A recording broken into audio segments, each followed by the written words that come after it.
मालिकार कौन वर्णना कराए क्षेत्र कि जानी सेमिति मालिका उपर मोर ज्ञान नहीं तथापि जहाँ शुणा कथा ज्ञानी गुणी मुखर जहाँ शुणी कथार अच्छी जे जिते बड़े आमर कली रे कली शेष हम कली जुग जो आमर प्रथम जो जो शेष आरंभ हम माने जो माड़गोलटी आरंभ हवा युद्धटी आरंभ हम हाँ जो रईट आप भल बार्ता कहते आमर ये तले अच्छी गोटे सुनामुही टांगर ताको कहते देखिए आप आसला बेले देखिए पाइप फाइप सब पड़ी गवर्नमेंट पाइप गुराक से जो सुनामुही टांगर रे गोटे पोखरी अच्छी केते मतरे वयस्क लोकों मतरे जे पांडव माने एटा पर्वत ना हूँ बारुणावंत पर्वत पांडव माने एठी को आसीथिले अज्ञातवास समय से समय ये तले जो सुनामुही टांगर अच्छी गोटे कूओ अच्छी हाँ हाँ हाँ से कूअरु कड़े बाट अच्छी देखिए आप जाजपुर में बाहर जो आम दशाश्वमेध घाट अच्छी ब्राह्मणी नदी जो बैतरणी नदी तीर से आप बाहर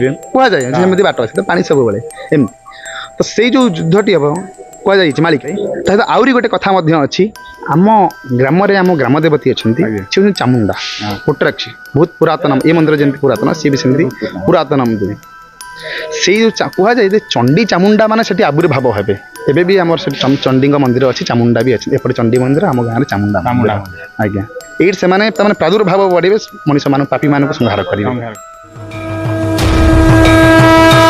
नमस्ते दर्शक बंधु मु प्रदीप मोर यूट्यूब चैनल तरफ आपण मानक स्वागत करुच्ची। तो दर्शक बंधु आज आम चैनल एमती एक कार्यक्रम रही जो कार्यक्रमटी रही चंडीखोल बहुत पुरातन पौराणिक मालिका वर्णित पर्यटन स्थली आम से जगह आज जीवु आम टीम आसी बर्तमान सका पहुँची जाइए चंडीखोल आम से जगह पहुँचू से जो चंडीखोल जो रही पौराणिक पीठ मालिका वर्णित पीठ बा देवी देवता मानकर आश्रयस्थली पर्यटन केन्द्र ताकू आमे भ्रमण करूँ ता विषय आमे जानबू आपण मानक जनइबू आमे देखिबू आपण मानक देखू। तो दर्शक बंधु यही जो गेट बर्तमान देखुं आम आसी पहुँची जाइए से क्षेत्रटी है महाविनायक। तो ये जो स्तंभ अच्छी बर्तमान देखुं से स्तंभ उपर बर्तमान गणेशंकर महाप्रभुंर वाहन मूषावर्द्य अवस्थापन कर देवदेव महादेव पुत्र गजानन जो क्षेत्र रही है महाविनायक क्षेत्र बर्तमान आम टीम आसी पहुँची जाइए बर्तमान आम महाविनायक को जीवु ये दर्शन करूँ से क्षेत्र में कौन सब रही महाविनायक को आम दर्शन करूँ आपण मानक भी दर्शन करूँ देवदेवता मैंने पूजा पाँच से दर्शन करूँ आसतु जा दर्शन करवा महाविनायक।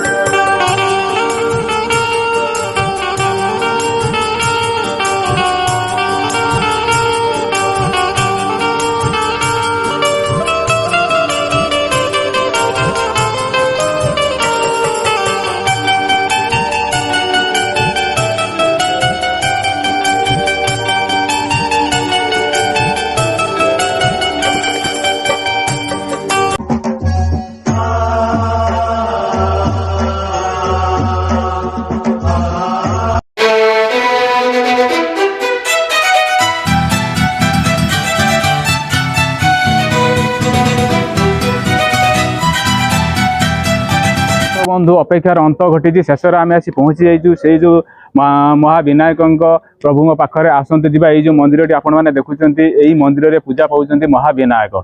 तो पंच देवता सहित पूजा पाँच आसतु दर्शन करवा महाविनायक।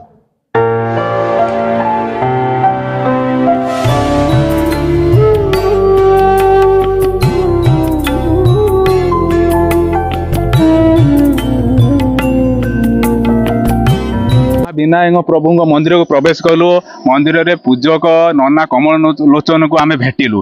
तो नना ये प्रभुंर पूजक अच्छा आम जाना महाविनायक अलौकिकता विषय ये महिमा कौन अच्छी ये मुख्य पर्व कौन पालन करा जाए ये किंवदंती कौन रही भक्त मैंने आसिले मान सुविधा सब कौन रही तो से पीठ विषय जाना नना अनुरोध कर चैनल नना कौन कहते आपण मानक नना चैनल तो स्वागत करुचु आपण ये जो महाविनायक अलौकिक विषय पीठ विषय आप कौन कह आम दर्शक। आज्ञा नमस्कार।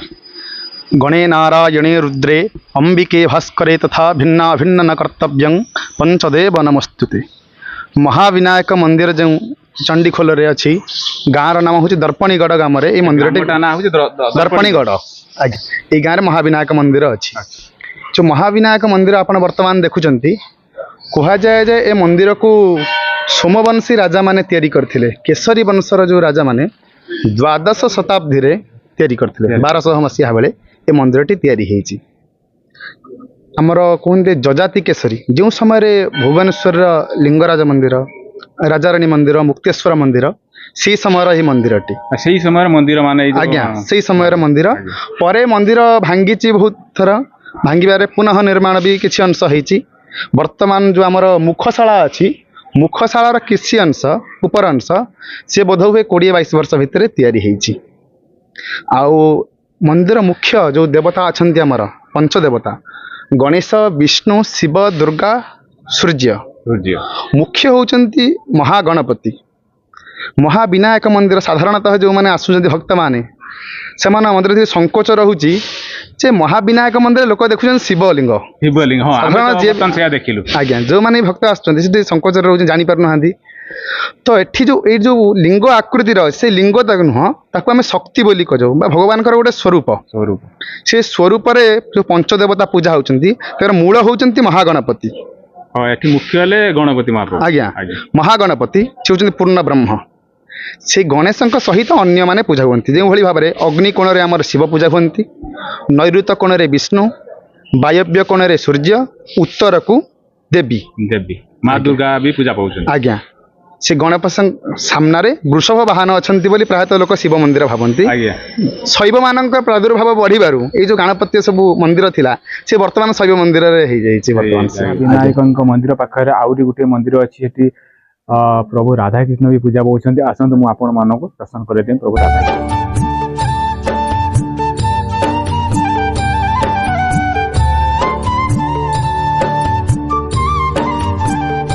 ତ ପ୍ରଥମେ ପ୍ରବେଶ କଲେ ଯୋଉ ଆମ ସ୍ତମ୍ଭ ଗୋଟେ ରହିଛି ଯେମିତି ଶିବଙ୍କର ସ୍ତମ୍ଭରେ ବାସ୍ତବଳଦ ରହିଥାଏ ଆଜ୍ଞା। ଜଗନ୍ନାଥଙ୍କ ସ୍ତମ୍ଭରେ ଗରୁଡ଼ ପ୍ରଭୁ ରହିଥାନ୍ତି ଏଠି ଆମେ ସେମିତି ଦେଲୁ ମୂଷା ମଧ୍ୟ ଗଣେଶ ବାହନ ଯୋଉ ସ୍ତମ୍ଭରେ ରହିଛି ଆଜ୍ଞା ହଁ ସେ ବିଷୟରେ ବି ଜାଣି ନିଅନ୍ତୁ ତଳେ ଯେଉଁ 22 ପାହାଚ ତଳେ ଆମର ଗୋଟିଏ ସ୍ତମ୍ଭ ଅଛି ଆଜ୍ଞା। ସେ ସ୍ତମ୍ଭରେ ଉପରେ ମୂଷା ଅଛି ସେ ମୂଷାର ତଳେ ଗୋଟେ ଚକ୍ର ଆକୃତିର ପଦ୍ମଶିଳା ଅଛି ହଁ ଦେଖିବେ ତା ଦେହରେ 5ଟି ମୁଖ ଅଛି ଆଜ୍ଞା ଯେମିତି ଗଣେଶଙ୍କର ମୂଷାର ଶିବଙ୍କର ବୃଷଭ ସୂର୍ଯ୍ୟଙ୍କର ଘୋଡ଼ା ଆଉ ଦେବୀଙ୍କର ତ ସିଂହ ଗଲା ଆଉ ବିଷ୍ଣୁଙ୍କର ଗରୁଡ଼ ଯେ ପଞ୍ଚଦେବତା ନିଜ ନିଜ ବାହନଙ୍କର ମୁହଁର ହେତେ ମୂର୍ତ୍ତି ଅଛି 5 ଆଡ଼କୁ ମୁହଁ କରିବେ ଆଉ ଥରେ ଗଲାବେଳେ ବି ଆପଣ ଦେଖିନେବେ ଏଇଭଳି ଭାବରେ ଅଛି ମୁଖ୍ୟ ଉପରେ କିନ୍ତୁ ମୂଷାଟି ଅଛି କାରଣ ମୂଳ ଦେବତା ହେଉଛନ୍ତି ମହାଗଣପତି ବା ଗଣପତି ଗଣପତି ଆପଣ କହିବା ଅର୍ଥ ଏଠି ପଞ୍ଚଦେବତା ଯୋଉ ପୂଜା ପାଉଛନ୍ତି ସବୁ ସିମ୍ବଲ ପଞ୍ଚଦେବତାଙ୍କର ଏଠି ରହିଛି ସେଥିରେ ଅଛି ସେଇ ଯେଉଁ ଇଏରେ ଅଛି ସ୍ତମ୍ଭ ରହିଛି କିନ୍ତୁ ମୁଖ୍ୟ ହେଉଛନ୍ତି ଗଣପତି କ୍ଷେତ୍ରର ଅଧିପତି ମହାବିନାୟକ ବା ମହାଗଣପତି ତାଙ୍କ ନାଁରେ ପୀଠର ନାଁ ମହାବିନାୟକ ହୋଇଛି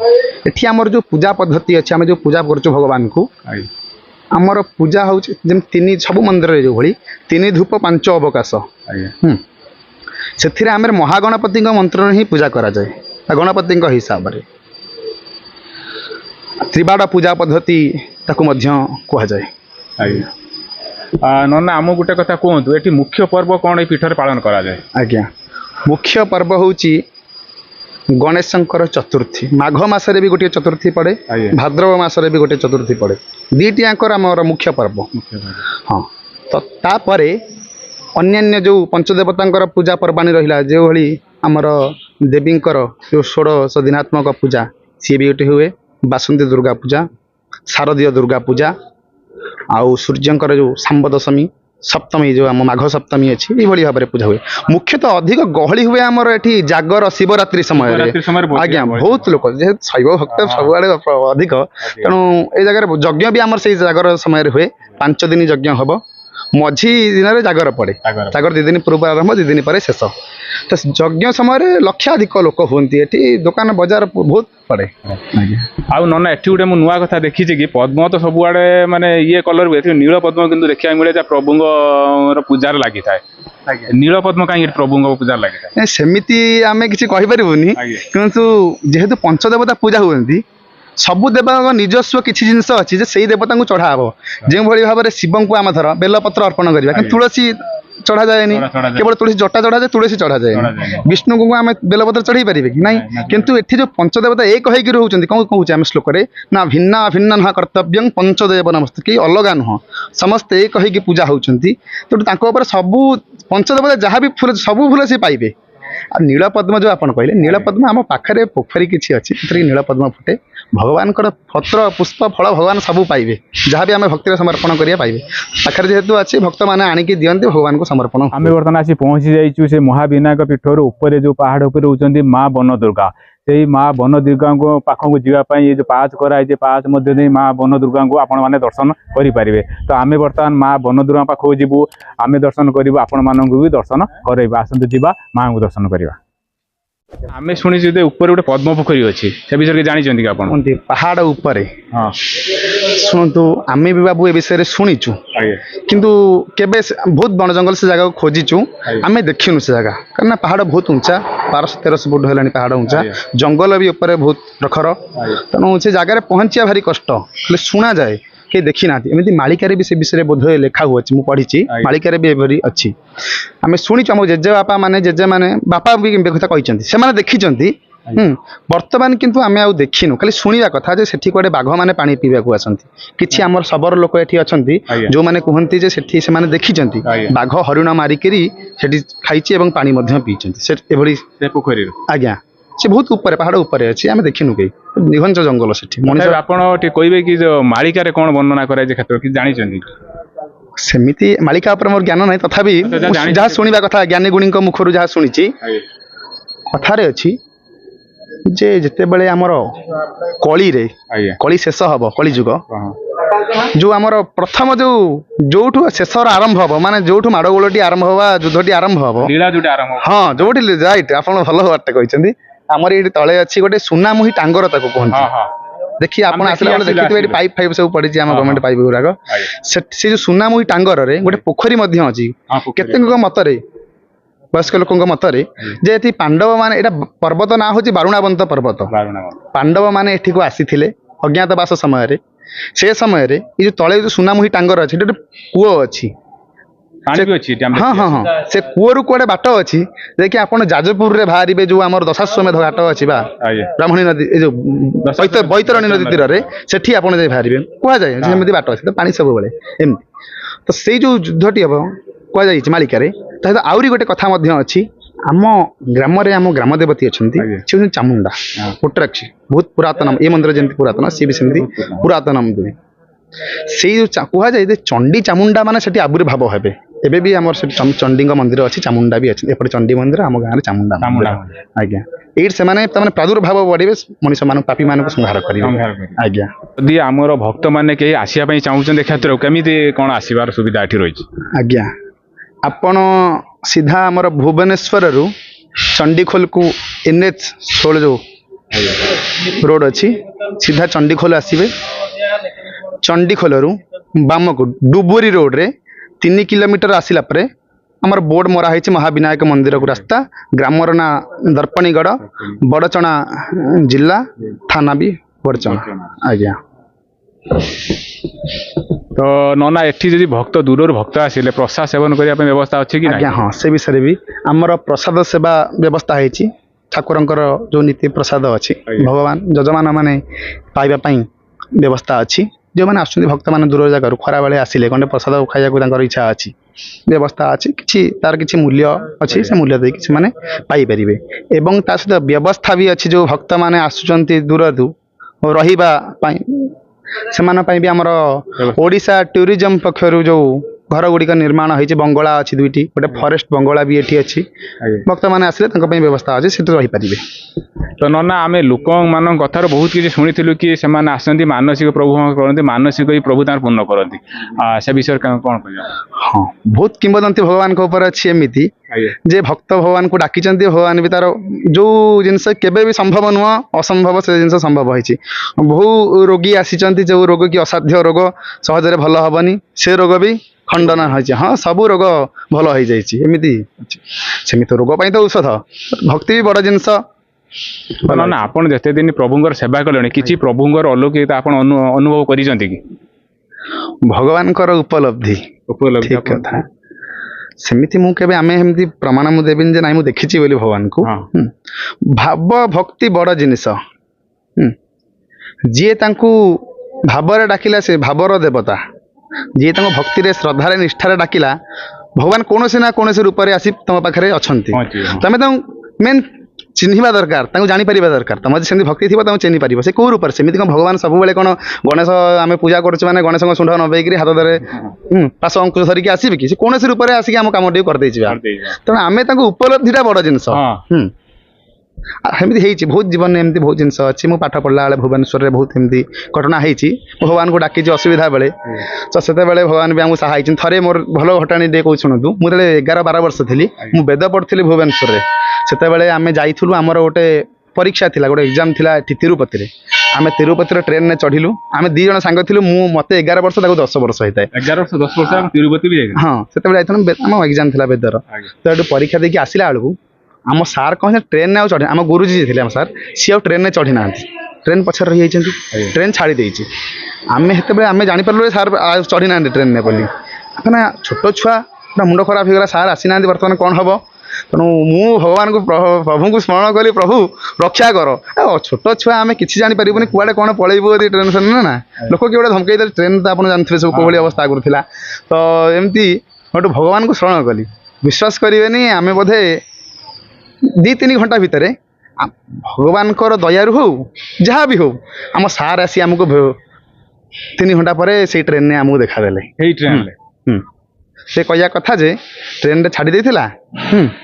ସେଠୁ ପଛ ଟ୍ରେନ୍ ଯେଉଁ ଆସିଲା, ତା ଦେହରୁ ମୋତେ ଟିଟି ମନା କରୁଥିଲେ। ଟିଟି ହେଠି ଠିଆ ହେଇଥିଲେ, ସେ ମନା କଲେ ଆପଣ ଚଢ଼ନ୍ତୁନି, ସେଠି ବଗିରେ ଥିଲେ। ମୁଁ ତାଙ୍କୁ ରିକ୍ୱେଷ୍ଟ କଲି, ଗୋଟେ ଆମ ପିଲା ପଳେଇ, ସେ ଆମକୁ ଚଢ଼େଇ ଦେଲେ। ମୁଁ ଆସିକି ତମକୁ ଭେଟ ଖାଇଲି। ବହୁତ ଜିନିଷ ଏମିତି ଅଛି। ଗୋଟେ ଭଲ ଜିନିଷ କହୁଛି ଶୁଣନ୍ତୁ। କୁହାଯାଏ ଯେ ମୋ ଠାକୁର ଯେତେବେଳେ ଥିଲେ ଏଠି, ମାନେ ଆମ ତୃତୀୟ ବର୍ଷ ପୂର୍ବରୁ, ଏଇଠି ଗୋଟେ ଘର ଥିଲା ଏଇ ଜାଗାରେ। ହଁ, ସେଇ ଘରେ ସେମାନେ ସବୁ ସନ୍ଧ୍ୟାବେଳେ ଭଗବାନଙ୍କୁ କୀର୍ତ୍ତନ କରନ୍ତି, ନାମ ସ୍ମରଣ। ସେତେବେଳେ ଆଉ ଏତେ ଭକ୍ତ ଆସୁନଥିଲେ ମନ୍ଦିର। ଯେଉଁ ଅଳ୍ପ କିଛି ଭକ୍ତ ଅଲିଆ ପଢ଼ନ୍ତି, ଆପଣ ଜାଣିଥିବେ ଲୋକ ଭକ୍ତମାନେ। ହଁ, ଯେଉଁ ଅଲିଆ ପଢ଼ନ୍ତି, ଭଗିଆ ପଢ଼ନ୍ତି, ସେ ଜଣେ ଭକ୍ତ ଆସି ପହଞ୍ଚିଲା। ତା କୁଷ୍ଠ ରୋଗ ଜାଣିଥିବେ। ରୋଗ ଫୋଗ ହେଲେ ଲୋକ ଗାଁରେ ଆଗରୁ ଲୋକ ଛୁଆଁଛୁତି କରିବେନି, ହେଇ ରୋଗ ଫୋଗ କହିବେ, ବାସନ କରିଦେବେ। ହଁ, ଛୁଇଁ ତ ଆଉ। ସିଏ ଭାରି ଦୁଃଖରେ ଆସିକି ଏଠି ପହଞ୍ଚିଲା। ସିଏ ସେଠୁ ଠାକୁରଙ୍କ କହିଲେ, ନାଇଁ ମୁଁ ଆଜ୍ଞା ଅଲିଆ ପଡ଼ିବି, ଅଧିଆ ପଡ଼ିବି, ଆଉ ଆପଣ ଟିକେ ନନା କ'ଣ କେମିତି ବିଧି କୁହନ୍ତୁ, ଠାକୁରଙ୍କୁ କେମିତି ତାଙ୍କ ବୁଝିବି। ନନା କହିଲେ, ତୁ କାହିଁ ଏଠିକି ଆସିଛୁ, ପଳା, ଆଡ଼େ ବାଘ ଭାଲୁ ବଣ ଜଙ୍ଗଲ, ପଳା। ସେଠୁ ନାଇଁ ନାଇଁ ଆପଣ ମୋତେ ବିଧିଟା କୁହନ୍ତୁ। ସେଠୁ ଅଲିଆ ପଡ଼ିଲା। ସନ୍ଧ୍ୟାବେଳେ ବି କୀର୍ତ୍ତନ ଫୀର୍ତ୍ତନ କରେ, ଖାଏନି ପିଏନି, ଯାହା ପାଦୁକ ଉଖୁଡ଼ା ଠାକୁରଙ୍କ ଭୋଗ, ଯେଉଁ ବାଳ ଭୋଗ ସାଧାରଣ ଯେଉଁ ଭୋଗ ହୁଏ, ଉଖୁଡ଼ା ଭୋଗ ଯାଉ ତାକୁ ଖାଇକି ରୁହେ। ସେଇଠୁ କ'ଣ ହେଲା, ଭଗବାନ ଦିନେ ରାତିରେ ତାକୁ ସ୍ୱପ୍ନାଦେଶ ହେଲେ। ସେଇ ମନ୍ଦିର କଡ଼େ ପଡ଼ିକି ରୁହେ। ଠାକୁର ତାକୁ ସ୍ୱପ୍ନାଦେଶ ଦେଲେ, ବାବୁରେ ତୁ ଉଠିକି ଯା, ସକାଳୁ ଗାଧେଇବୁ ପାଣି କୁଣ୍ଡରେ, ତଳେ ପାଣି କୁଣ୍ଡ ଅଛି, ଗାଧେଇକିରି ଯାହା ପାଇବୁ ତାକୁ ପାଟିରେ ପକେଇଦେବୁ, ଖାଇଦେଲେ ତୋର ସବୁ ରୋଗ ବ୍ୟାଧି ଭଲ ହେଇଯିବ। ସିଏ ଏଠୁ ଗାଧେଇକିରି ଉଠିଲା ବେଳକୁ, ଜଙ୍ଗଲଟା ଯେହେତୁ ସାପ ବେଙ୍ଗ ସବୁଆଡ଼େ, ଗୋଟେ ଉପରୁ ଗୋଟେ ଲାଉଡଙ୍କ ସାପ, ଛୋଟିଆ ସାପଟେ ପଇଲା। ଭଗବାନଙ୍କର ଆଦେଶ ଅଛି, ଗାଧେଇକିରି ଉଠିବୁ, ଯାହା ପାଇବୁ ଖାଇବୁ। ହଁ, ସେ ସାପଟାକୁ ମୋଡ଼ି ମାଡ଼ି ଦେଲା, ପାଟିରେ ପକେଇଦେଲା। ସିଏ କୁଆଡ଼େ ସେ ସାପଟା କଦଳୀ ହେଇଗଲା। ସେ ଯେତେବେଳେ ପାଟିରେ ପକେଇ ଦେଇଛି, ହଁ, କଦଳୀ ଖାଇଲା, ତ କଦଳୀ ଖାଇଲେ ଆଣି ପାଟିରେ ପୁରେଇଲା ବେଳକୁ ସେ କଦଳୀ କଦଳୀ। ଆସି ସେଠୁ ନନାଙ୍କୁ ଆସି କହିଲା ପରେ ସିଏ ପୁଣି ଫେରିଗଲା ପରେ କିଛି ଦିନ ପରେ ଯେତେବେଳେ ପୁଣି ଫେରିଲା, ତାର ସମ୍ପୂର୍ଣ୍ଣ ରୋଗ ଭଲ ହେଇଯାଇଥିଲା। ଏଇ କଥା ମୋ ଠାକୁର ଜେଜେ କହୁଥିଲେ। ମୋ ଜେଜେ ବି ଏ କଥା କୁହନ୍ତି। ସେ ଯଜମାନଙ୍କର ଘର କେନ୍ଦ୍ରାପଡ଼ା। ସିଏ ବେଳେବେଳେ ଆସନ୍ତି ବି ଏଠି, ମୁଁ ଦେଖିନି, କିନ୍ତୁ ସିଏ ଆସନ୍ତି। ଏଇଭଳି ଭାବରେ ଭଗବାନଙ୍କର ବହୁତ ମହିମା ଅଛି। କୁହାଯାଏ ଯେତେବେଳେ ବାଘ ବି ଯେତେବେଳେ ଜଙ୍ଗଲରେ ଆମେ ବ୍ରାହ୍ମଣମାନେ ଯାଆନ୍ତି ଗାଁକୁ, ଫେରିଲା ବେଳେ ବାଘ ଆଗରେ ପଡ଼େ।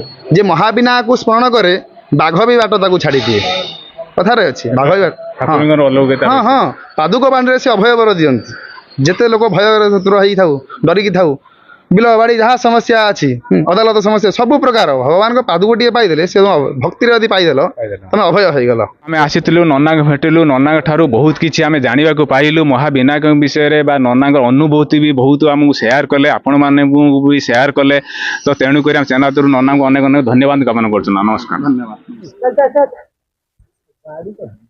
ସମ୍ବିତ ଗୋଟେ ବାଡ଼ି ଦିଅ, ଚାଲି ପାନି ଠାକୁର ଧରିଯିବ।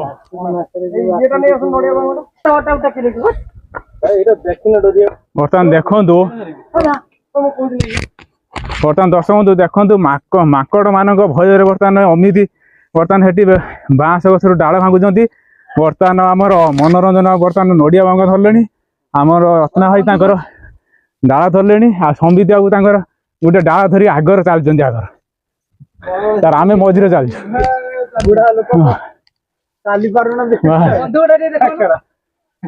ବର୍ତ୍ତମାନ ଦେଖନ୍ତୁ, ସମ୍ବିତ ତାଙ୍କ ବନ୍ଧୁ ବର୍ତ୍ତମାନ ଦେଖାଉଛନ୍ତି। हाँ देखो जय माँ बन दुर्गा, जय माँ बन दुर्गा, जय माँ बन दुर्गा। बर्तमान देखो चगुलु जी आमर से चली पार ना बेगटा 20 किलो ओजन बेग गुटे कांदी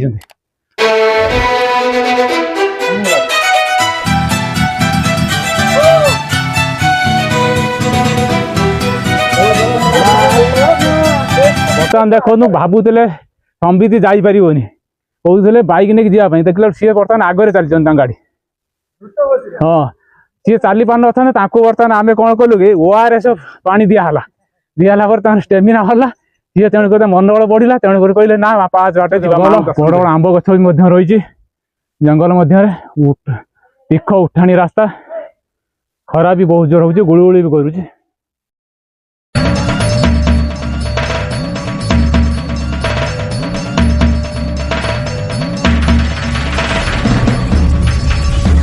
बर्तमान आम जो मनोरंजन भाई आसुँच बर्तमान बाउगा टी छाड़ू ना एत डर भय रोज मागण मान प्रति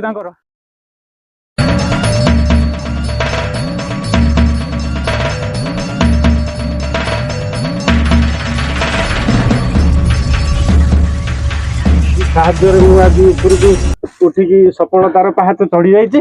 बर्तमान देख चगुलु आम सहित जो आसी पछर पड़ी चली पार ना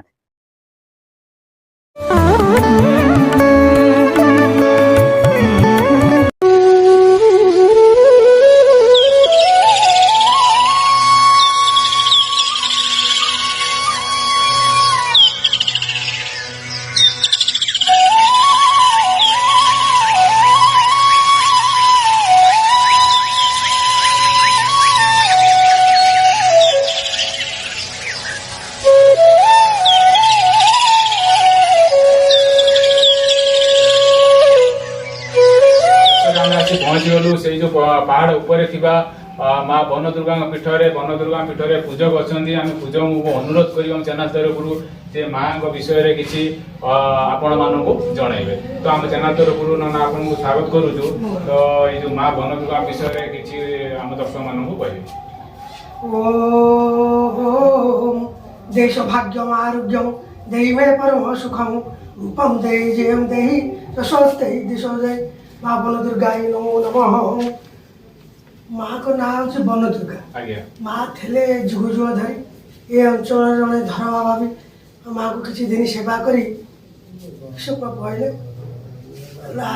पुणी पश्चिम देश जड़े नंदा बाबा आसिक माँ को सेवा करी किसी दिन बीतैकी सी पड़े पड़े लास्ट जड़े गोलख बाबा हरदासपुर से डॉक्टर थे चंडीखोल कॉलेज तैयारी करी शेष जीवन कटा ये पड़े बाबा आसला माँ थे झरणा ये जुग जुग झरणा था माँ थे से झरणा पर बाबा आसला मंदिर पाहाच सब आयोजन कर बाबा 40 वर्ष ये कटेले बाबा देहांत है 2011 ये पहाड़ ना है बारुणाबंत पहाड़ ये बारुणाबंत पहाड़ में अज्ञात वनवास पंचपांडव जो बुलूले ये जंगल में किसी दिन थे से समय माँ माँ थे माँ को तो पूजा तो चली तो चलती माँ का पर्व है वासंतिक दुर्गा पूजा सप्तमी अष्टमी श्रीरामनवमी माँ को पर्व दशहरा की पूजा हुए धीरे धीरे से पूजा चलती भक्त मान दान भी संस्था चलती सेवा भी बहुत दिन कर माँ अलौकिकता विषय किसी अनुभव कर माँ को तो दया अच्छी जी जमी डाक पारे सी जमी भाव से बंधा लोक कथार अच्छी कि बहुत सारा भक्त ये मानसिक नहीं आसुँच मानसिक पूर्ण विषय आप कौन कहे हाँ भक्त आउट मानसिक जी मन भर जन सी पुणी आसुँच माँ को शाढ़ी दौरान चंगा सिंदूर सब माँ को আর সমর্পণ করি। ଆଗରୁ ଯୋଉ ନନାଙ୍କ ସହିତ ମୁଁ ଆଲୋଚନା କରୁଥିଲି କି ଏଇ ଯୋଉ ପୀଠକୁ ସୃଷ୍ଟି ବା ଲୋକ ଲୋଚନକୁ ଆଣିଥିଲେ ଯୋଉ ବାବା ଗୋଲକ ଚନ୍ଦ୍ର ତାଙ୍କର ଏଠି ସମାଜ ପୀଠ ରହିଛି ତାଙ୍କର ଗୋଟେ ପ୍ରତିମୂର୍ତ୍ତି ବି ଏଠି ପୂଜା କରାହଉଛି। ଏଇ ଗୋଲକ ଚନ୍ଦ୍ର ବାବା ଦିଏ ଏଇ ବନଦୁର୍ଗା ପୀଠ ପ୍ରତିଷ୍ଠା କରିଥିଲେ ଲୋକ ଲୋଚନକୁ ଆଣିଥିଲେ ମଧ୍ୟ। ତ ମୁଁ କ୍ୟାମେରାମ୍ୟାନ ଭାଇଙ୍କୁ ଅନୁରୋଧ କରିବି ସେ ବାବାଙ୍କ ପ୍ରତିମୂର୍ତ୍ତି ଟିକେ ଆମ ଭିଜୁଆଲ ମାଧ୍ୟମରେ ଆପଣମାନଙ୍କୁ ଦର୍ଶନ କରାଇଦେବେ। ଆପଣ କହିବେ ବାବାଙ୍କ ବିଷୟରେ ଆପଣ ओम ज्ञानतिमिरस्य ज्ञानजनशलाकया चक्षुरुन्मीलितं येन तस्मै श्रीगुरुवे नमः। बाबा तो तांकर डॉक्टर तो थे चंडीगढ़ कॉलेज तैयारी करके शेष जीवन करने एठी आसिले आसला बाबा मंदिर पाँच आयोजन कर बाबा बहुत कष्ट भी 405 बाली सीमेंट गोड़ी आसिक सब मंदिर होती आश्रम घर भी होती बहुत कष्ट सब होती बाबा भक्त मान दान भी कर सब आगर जो यज्ञ हुए बासंती दुर्गा पूजा हुए सप्तमी अष्टमी श्री राम नवमी पर्व हुए ये जो पणस गच अच्छी पणस कठा डालमा हुए जेटा भक्त आसती प्रसाद सेवन करते। तो दर्शक बंधु ये बाबा विषय तो आमर जो पूजक नना सहित वार्तालाप है बहुत सुंदर भाव कि माँ पीठ विषय कि बाबा विषय आपण जन चैनल तरफ नना असंख्य धन्यवाद। आम आसी बर्तमान आम शेष पर्यायर पहुँची गलु जो बाजणी गुंफा वाल्मीकि गुंफा कथा मुझे आगु आलोचना करी आपण मान कहते बर्तमान से आम आसी पहुँची जाइचु। आम समस्ते बर्तमान ये जो पाहाचटी जाइए से गुंफा निकट को जाइए आम समस्ते से पाहाच दे से गुंफा पाखक जीवु से देखू से गुंफार सब कौन रही अलौकिक कौन रही महात्मा कौन सब अच्छी आम देखा आपण मानक देखू आम सहित बर्तमान आम साथी सब अच्छा बर्तमान आम जीवु बर्तमान खरा भी होची गरम भी लगुच हावा दूसरी जहाँकि आमको आम मान गोटे मनोबल बढ़ी जाऊँगी से पहाड़ पर चढ़ी सेठी जावाई दर्शन करने तो आसते जा देखा कौन अच्छी।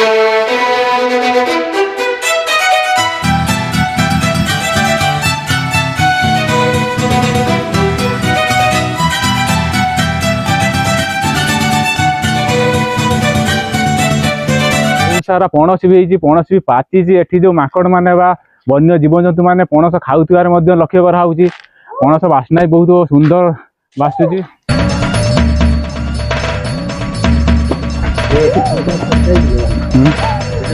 बर्तमान देखो आम सांग जो संबित आसते बहुत थकी पड़ी सी खाली बसी पड़ते जो पणस गछ मूलर से पाँच बाट चढ़ी आम बर्तमान आसी पहुँची जाइए शेष से वाल्मीकि गुंफा बाजणी गुंफा पाखे जो गुंफा विषय मु आलोचना करुली तो मु बर्तमान से गुंफा को जीवा से गुंफा देखा क्यों देवदेवता पूजा पाँच गुंफार कौन अच्छी केमी अच्छी क्यों परी भाव गुंफाटी रही मुझे देखेबी आसतु जा दर्शन करवा वाल्मीकि गुंफा बाजणी गुंफा।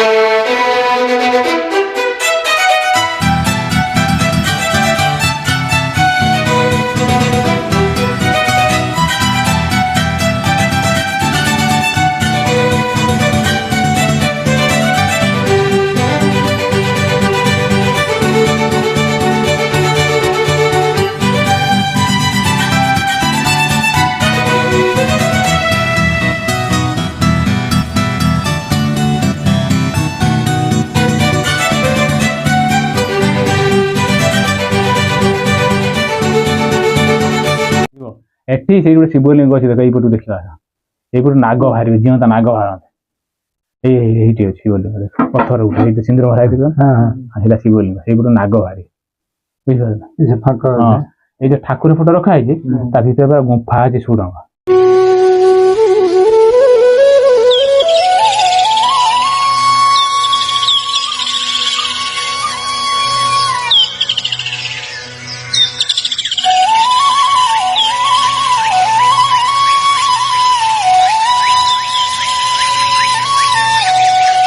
मनोरंजन तो बहुत सारा जगह आज बुलिले चंडीखोले सी कौन कहते आमर जो बुली गए महाविनायक बाजणी गुंफा से विषय कौन कहते आम जाना तुम जो आम सागर आसिल कि आम टीम सहित बर्तमान आसिला आम सब भिजिट कले दर्शन कले तुमको केमी लगे जो पौराणिक पीठ बा मुनि ऋषि आस्थान कि महाविनायक से विषय आम दर्शक मान कि कौन कहि कहले तो अनेक किसी कहवा पड़ो मु सर्टकट्रे कहूँ जोटा कि दीप तल अंधार मु मुंबई रो महाविनायक एठी अच्छी किंतु मुंबई रो सिद्धि विनायक सेठी मु दर्शन कर सारी बहुत दिन पूर्व मोर प्लानिंग थिला एमिति कि जाजपुर जड़े मोर बंधु थिले कालंदी पात्र तांको सहित मु बहुत थर डिस्कशन करछि जे महाविनायक केमिति जगह आमे देखिबा आ टिके बुलिबा मते टिके केबे नै जाओ किंतु बाकी से हाँ सब बेले मारती किंतु नहीं जाई ना आज मल्लिका बो संबित रतना भाई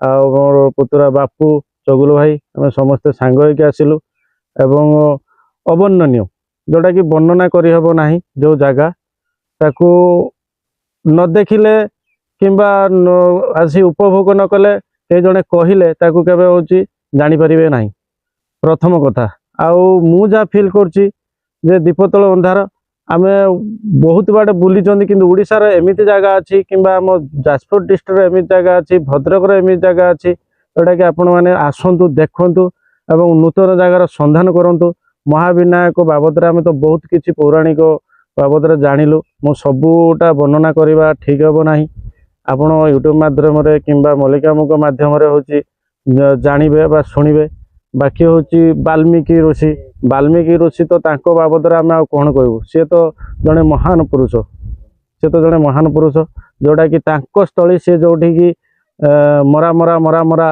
रु आरंभ करी राम राम राम राम करी जोटा कि पौराणिक जो महाभारत लिखिते तांकर भी जगह आम देखिलु जोटा कि आम बहुत बाट बुलुचु आम एटा देखीचु सेटा देखीचु कहते किंतु एक्चुअली आम ओडिशार आम घर पाखरे जो थिबा से जगह थरे आसंतु आउ से जगह थरे देखंतु आ तार होची केते जे अवर्णनीय दर्शनीय स्थान ताकू होची देखिबे आउ बेसी किछि मु कहू नाही मल्लिका बाबू कहंतु से तो देखेबे यूट्यूब माध्यम रे बाकी जेतिकी जगह बुल्लु बहुत भलो लागिला आउ मु भी फील करूची हमर जेतिकी आसीचु आम समस्ते आम जो टीम टा आसीचु सेमानंकु बहुत भलो लागि आम किछि पूर्व आलोचना करूतलु जे हम सब ए जगह मल्लिका बाबू देखेले आउ होची जाहो आम देखि नथिलु तांका माध्यम रे देखिले आउ नेक्स्ट प्रोग्राम भी करूचु आउ नेक्स्ट प्रोग्राम रो मु आपन मानु एति कहूची नेक्स्ट प्रोग्राम रे सुधा आपन को अन्य जगह देखैबु आउ नेक्स्ट प्रोग्राम रे आम आलोचना करिबा बाय बंधु एबे अध्यायटी आम एठी रखुचु आम वीडियो आपण मानक केमिति लागिला लाइक करंतु शेयर करंतु कमेंट करंतु सब्सक्राइब करंतु आम चैनल को thanks support my video keep watching देखा आगामी अध्याय रे रहउची।